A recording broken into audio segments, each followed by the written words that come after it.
We were going to do 9,000 ounces this year. Half of that was supposed to come out of the Indian River. The money invested here is huge. We had 7 cuts here stripped, ready to go. So there is probably, give or take, $10 million here land to be picked up. 4,000 or 5,000 ounces for sure.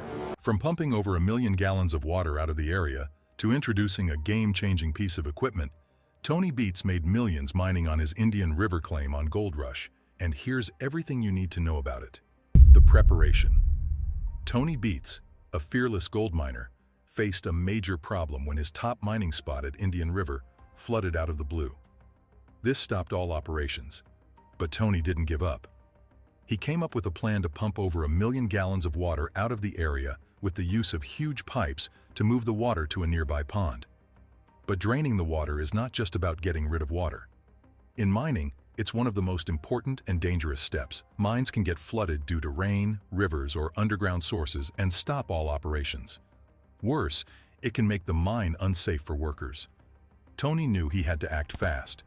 His plan was to pump out over 1 million gallons of water into a nearby pond. This method helped protect the mine from being completely flooded. As the team worked, they heard the sound of rushing water, which made them worry there could be an underground river beneath the site. If that river flooded the mine, the situation would turn dangerous real fast. Tony's strategy wasn't just about keeping his team safe, it also helped the environment. If you really got to move a volume of water, you pop them in there, they let it, it's all gone. By directing the water to a pond, he prevented causing harm to the nearby landscape and wildlife due to the mining activities. By taking these steps, Tony aimed to keep both the operation running and the local area safe from damage. What dangers or surprises could be lurking under the water?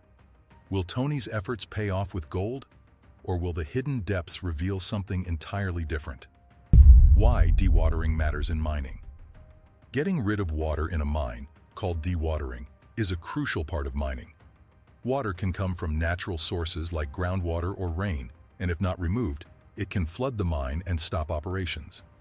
Dewatering keeps the mine running smoothly and safe from flooding. Depending on the environment, different methods can be used. High-caliber pumps, which can move large amounts of water and dirt, are key to making sure everything stays on track. As Tony's team dug deeper, they heard the sound of rushing water. It seemed like they might have hit an underground river, which could be a big threat to the entire mining site. Challenges beyond water. Environmental impact. The dangers of mining don't stop at water. If not done carefully, mining can seriously harm the environment. Problems like polluted water and damaged landscapes can hurt local wildlife and communities. That's why Tony's plan to move the water not only keeps the mine running, but also reduces the risk of hurting the area around it. By controlling pollutants and making sure the land isn't damaged, his plan helps protect the environment. Anyway, moment of truth, I think. Let's see if you fire it up. Let's see what it'll do. If you really got to move a volume of water, you pop them in there, they let it, it's all gone. Once the water is drained, Tony plans to dig up the last layer of dirt, hoping to find gold underneath. This won't be easy, but Tony is determined to succeed, even though it's his first time trying this on his own. Behind the scenes with the crew. Beyond the machinery and the gold, Tony's team is the heart of his operation. Each crew member plays a unique role, and together they make sure everything runs smoothly, even when things go wrong. Mike, Tony's youngest son, handles the fusion machine, making sure the pipes are connected to drain the flooded area. He's known for his careful attention to detail and sense of humor. Even when the fusion machine gave him trouble, he kept the mood light by joking that he felt like jelly after a long day's work. Aaron, another key member of the crew, faced his own challenges when he accidentally hit a pole, causing a traffic jam. Despite the setback, he quickly found a solution, clearing the road and keeping the operation on track. His ability to stay calm under pressure and think on his feet makes him an essential part of the team. Mitch, a skilled mechanic, is often the one who steps in when equipment breaks down. When the D11 bulldozer was stuck far from where they needed it, Mitch led the repair efforts, determined to get things moving again. His hands-on approach and practical skills helped keep the operation running. Then there's Charlie, the resourceful member who took extra rocks to build a makeshift dam when they needed to control water flow. He's always quick to find solutions to unexpected problems, using his creativity to save the day. Together, These crew members share a bond that goes beyond just working together. After a tough day, they gather to share a laugh, supporting each other through the highs and lows of gold mining. Their camaraderie and resilience are just as important as their skills, making them a close-knit team with a shared goal. As the crew finishes another long day, they know that more challenges await. With the water under control and their teamwork stronger than ever, they're ready to tackle whatever comes next.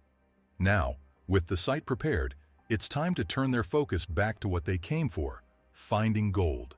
Moving on to connecting the pipes. One of the most critical jobs is getting the pipes set up, which falls to Mike, Tony's youngest son.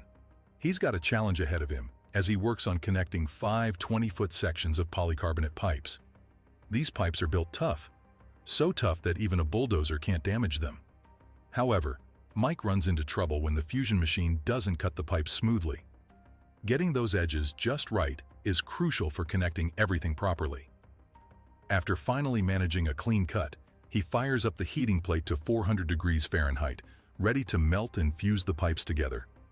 It's just one of the many tasks that bring the crew closer to their goal of striking gold. This step was critical for draining the water and getting the mine ready for gold extraction. Aaron's unexpected setback. Earlier in the day, Aaron ran into some trouble of his own. He accidentally hit a pole, turning a simple task into a big mess. To make things worse, his truck got stuck, causing a traffic jam. It felt like an old ship was blocking the road. Aaron had to act fast and think carefully to get things moving again. After some effort, Aaron finally cleared the road, and everything went back to normal. It was a tough challenge, especially so early in the season, but he managed to handle it well. However, he knew more obstacles were ahead for the team. With every challenge, Tony and his crew press on. Will their hard work lead to a golden reward, or will the unknown dangers beneath the surface hold them back? Only time will tell. A season of triumph and challenges for Tony Beets' crew. The season for Tony Beets' crew was one filled with both excitement and hurdles, resulting in a breakthrough at the Indian River. The crew finally struck gold, and though the initial finds were small, the event marked a victory for Tony and his team. The excitement of seeing those shiny gold flakes in their pans reinvigorated everyone, a clear sign that their perseverance and hard work were starting to pay off. Tony, always the strong-willed leader, took a moment to gather the crew and celebrate this win, giving them the boost they needed for the challenges ahead. With renewed energy, the team returned to the now-drained Indian River site. It was time to pan for gold, and their persistence was rewarded as they found 6 sizable gold flakes, each one a testament to the hours of work they had poured into the project. The team felt a surge of excitement, seeing this discovery as a sign of good things to come. With everything in place, they proceeded to set up the wash plant, the final step before they could truly begin gold extraction on a larger scale. As the machine was prepped, optimism began to take hold. It was shaping up to be the breakthrough season they had all hoped for. Tony's ambitious goal and the trommel. However, despite their progress, Tony's grand vision was far from complete. His goal was to extract a monumental 3,000 ounces of gold, a target he had set, motivated by skyrocketing gold prices. In the world of gold mining, technology plays a crucial role in making operations more efficient and productive. Tools like the trommel, essential for Tony's plan, have transformed how miners process and extract gold. This rotating drum sorts through large amounts of material, separating gold-bearing gravel from other debris. Its portability allows Tony's crew to move it across challenging Yukon terrain, making it ideal for the rough conditions they face. Modern equipment like the trommel is a far cry from traditional mining methods. In the past, miners relied on manual labor and basic tools like pans and sluice boxes, which were time-consuming and less effective. Today, machinery enables miners to process significantly more material in a shorter amount of time, with greater accuracy and efficiency. Advanced technologies also improve safety. Tools like remote-controlled equipment and GPS mapping systems help crews navigate dangerous areas and reduce the need for risky manual labor. In Tony's operation, the use of high-powered pumps, heat fusion machines, and other specialized tools not only speeds up the process, but also minimizes environmental impact by precisely controlling the extraction process. As Tony and his crew navigate the challenges of mining in the Yukon, it's clear that technology gives them a distinct edge. It allows them to tackle big goals, like extracting 3,000 ounces of gold, with a level of precision and efficiency that traditional methods simply can't match. This blend of grit and technology is what keeps Tony's operation competitive in an ever-evolving industry. This was a high-stakes operation, and Tony knew that every ounce counted. His plan involved introducing a game-changing piece of equipment, a portable trommel, an essential tool in gold mining. However, setting up this 35-ton trommel was no small task. Moving such a large machine from Moose Creek to the mining base would take precise planning, and Tony knew the success of the season could hinge on this piece of equipment. The challenges of trommel transport. Transporting the trommel from Moose Creek to the base was fraught with challenges. The terrain was rough, and icy streams threatened to delay their progress. Tony, ever the careful planner, decided that the trommel would need to be taken apart piece by piece. The team started with the conveyor, carefully removing it under Tony's strict guidance, followed by the massive 20-ton drum. This wasn't just a matter of strength, it required skill and teamwork. Each command Tony gave was precise, as even the slightest misstep could cause delays or damage to the equipment. But after a grueling effort, the crew managed to transport the trommel without incident. It was a job well done, but the hard part was still ahead. Getting the trommel up and running would determine the true success of their season.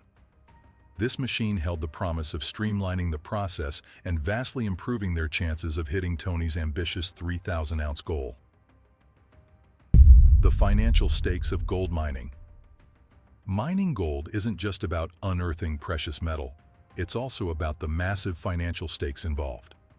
Tony's ambitious goal of extracting 3,000 ounces represents not only a technical challenge, but a substantial economic one. With gold prices fluctuating daily, each ounce extracted can mean the difference between breaking even and making millions. In a volatile market, miners like Tony have to carefully consider costs, including equipment, labor, and environmental management. For Tony, reaching this target could mean millions of dollars in profit, depending on current gold prices. But there's a constant pressure to balance costs. The price of failure isn't just a loss of potential earnings, it can mean financial strain on the entire operation. This high-stakes environment adds urgency to every decision, from equipment upgrades to workforce allocation, pushing Tony and his team to continually adapt to shifting economic conditions. Exciting adventures and setbacks. As Tony's crew dealt with the monumental task of moving the trommel, other parts of the season unfolded with unexpected twists. Joe led Tom through a tricky path near a creek, a journey that combined beautiful Yukon scenery with intense moments as they navigated obstacles. Meanwhile, Mike ventured into unexplored territory, facing the harsh physical toll of mining. He kept his humor intact, joking that he felt as wobbly as jelly after the grueling workday. But there was little time for rest, as every member of the team had to stay focused. Despite their determination, there were setbacks. Mike, while maneuvering through tight corners, damaged a rim on his vehicle, an expensive mistake that added stress to an already challenging mission. This wasn't an isolated incident. The season was full of such small, costly errors that added pressure to an already tight timeline. Still, Tony remained unfazed, reminding his crew that they couldn't afford to lose focus. Every moment counted, and the looming prospect of failure made each decision even more critical. Looking ahead.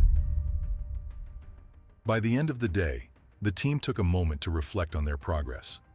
They had successfully transported the trommel and laid the groundwork for what could be their most successful season yet. At camp, the crew enjoyed a brief moment of camaraderie, with Parker playfully claiming the best mattress in their simple bunkhouse after a long, hard day.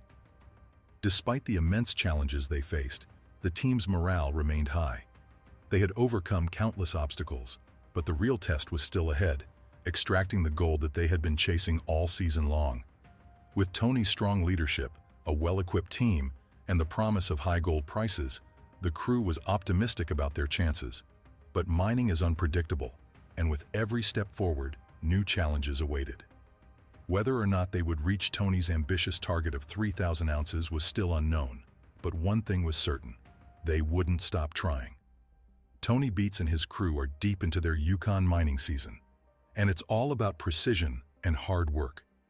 Each move they make feels like a carefully planned routine, whether it's shifting massive equipment or tackling new challenges. In one scene, they're faced with a crucial task: installing a culvert to manage the flow of water from melting snow and ice. As the snow and ice melt, the creek's flow intensifies, making it urgent to install the culvert before the water becomes uncontrollable.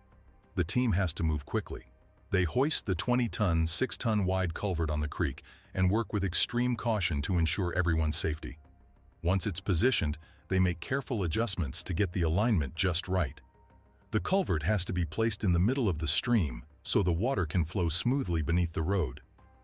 The crew knows that if it's not perfectly aligned, they may have to force it into place. But precision is key here. Reinforcing the road. After placing the culvert, the next challenge is building up the bank around it. The ground needs to be level and solid to support the road above. Mike jumps in, reinforcing the road by adding soil, making sure it's wide and sturdy enough for vehicles to pass over the creek without any risk of erosion. The stakes are high. If they don't get this part right, water could erode the culvert's foundation, undoing all their hard work. Time is critical. Every delay means more trouble later. Once the culvert is set and the road fortified, the team takes a brief moment to reflect. They've made solid progress, but there's still a lot to do. Mike moves on to preparing the equipment for the next phase, eager to keep things moving. Charlie even builds a makeshift dam from extra rock to solve another issue, adding some ingenuity to the mix. As the crew wraps up their day's work, the looming threat of Yukon's harsh winter adds a sense of urgency to their operation. The Yukon's brutal winters aren't just a minor inconvenience. They're a formidable challenge that can halt mining entirely. To combat this, Tony's crew undertake intensive preparations to safeguard their equipment and ensure the site remains operational throughout the year. Impact of harsh Yukon winters on mining operations. The frigid temperature can wreak havoc on mining machinery, so the crew spends valuable time on maintenance and winterization of said equipment and machinery. They secure vital equipment, ensuring the engines are properly insulated and hydraulic systems are protected from freezing. These precautions are crucial, because once the ground hardens, it becomes nearly impossible to dig, turning winters into a race against time to extract as much old as possible before the season's end. As Tony team braces for winter, they know every ounce of gold mined now will make a difference when the ground freezes solid. Now, if you thought mining in the Yukon winters is the only battle the team has to face, you're wrong. Mining here isn't just a battle against the nature, it's a competition as well. Beets, known for his fierce determination, doesn't just compete with the land, he faces off with other miners as well. The rivalry with and relationships with other miners. The show often captures Tony's dynamic with other miners, such as Parker Schnabel. While both are driven by the same goal of striking gold, their approaches couldn't be more different. Tony's bold, no-nonsense attitude stands in stark contrast to Parker's observant and careful planning. This rivalry pushes both men to their limits, fueling a competitive spirit that keeps viewers on the edge of their seats. At times, alliances form when challenges arise, but this underlying competition remains. This adds an extra layer of intensity to each season. In this harsh landscape, camaraderie and rivalry go hand in hand, shaping the unique world of Yukon mining.